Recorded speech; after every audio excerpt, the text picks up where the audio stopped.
So good morning sa tanan. So today no ang travel nato is Basay, and then whole day ta karon no ato ning kuan kanang second to the last nga schedule no.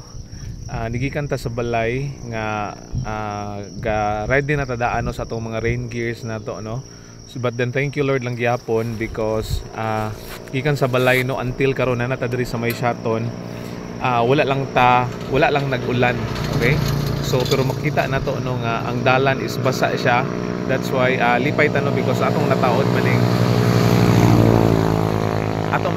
ang ko ano kaning plastic nata katong sa show bitaw nga plastic no nga at least kung nay mga pisa nga magiano so dili mabasa ato tiil nato. So thank you Lord lang gyapon no.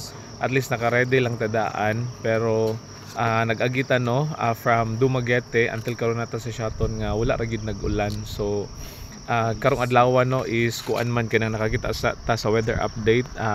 Bagyo man tanon ata bagyo nga Christine. In fact no naay mga daghan nga mga schools all over the Philippines no sa atong nasod nga gipang-cancel na pod. So wa ko kabalo lang diri sa atoon. That's why mag-anam-anam lang po tag-check no sa atong cellphone kung unsay mga update guro ni Ma'am Queenie no if madayon bata or dili. But then inani may gid no ato ra gitang garede lang gid daan. Okay, so kita-kita ta dito sa Basay. Amping tanan, bye bye, God bless.